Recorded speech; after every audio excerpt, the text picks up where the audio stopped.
Merci, Madame la Présidente. Honorables sénateurs, j'ai l'honneur de prendre la parole aujourd'hui sur les terres des Algonquins et des Anishinabés pour appuyer le projet de loi S-205, loi modifiant la loi sur le système correctionnel et la mise en liberté sous condition. Je continuerai à défendre cette question cruciale que je considère comme l'une des plus graves violations des droits de la personne au Canada aujourd'hui. Je remercie la sénatrice Pate pour ses efforts inlassables afin de présenter à nouveau ce projet de loi. Les effets durables du temps passé en isolement se font sentir après seulement 48 heures d'isolement. Des effets à plus long terme, comme des dommages psychologiques irréversibles, peuvent survenir après 15 jours d'isolement. Honorables collègues, Tona, dont vous avez bon nombre d'entre vous entendu parler, a passé 10 ans en isolement. J'ai eu l'occasion de lui rendre visite cet été. Tona a enduré plus qu'aucune personne ne devrait jamais avoir à endurer. Son souhait le plus cher est que personne d'autre ne subisse de dommages durables à sa santé mentale à cause de l'isolement. Tona est une femme résiliente, gentille et brillante. Il est tout à fait approprié que ce projet de loi porte son nom. C'est vraiment son héritage. Tona, qui a survécu à la rafle des années 60, a passé 10 ans en isolement. L'idée de ce qu'elle a enduré suscite un profond sentiment de rage.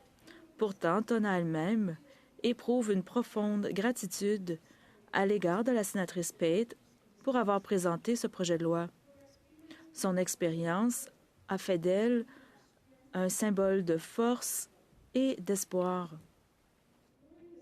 Au cours de l'étude sur les droits des personnes condamnées à une peine fédérale, le Comité sénatorial des droits de la personne a formulé 71 recommandations après une étude approfondie sur notre système pénitentiaire. Je vais maintenant souligner 2 des recommandations de l'étude qui sont étroitement liées à la loi de Tona.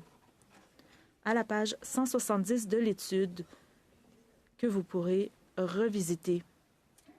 Recommandation 33.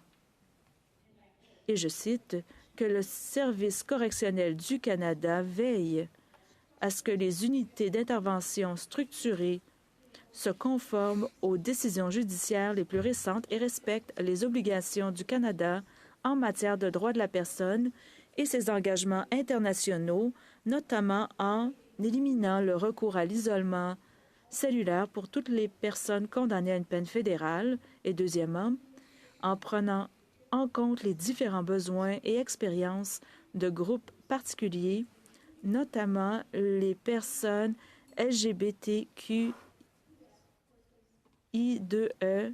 et les femmes.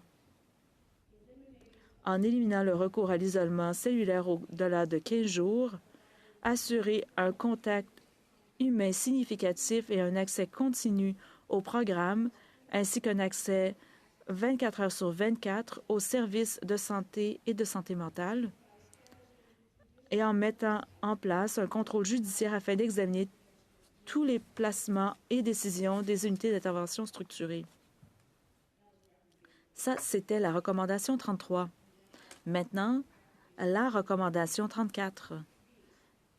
Que le Service correctionnel du Canada mette immédiatement fin à l'utilisation de la séparation, quel qu'en soit le nom, avec les jeunes, les femmes et les personnes ayant des problèmes de santé mentale, invalidants, et mette en œuvre des évaluations de santé mentale et un contrôle judiciaire afin d'éliminer la surreprésentation des peuples autochtones, des Noirs et autres personnes racialisées et des personnes ayant des problèmes de santé mentale dans les unités d'intervention structurées.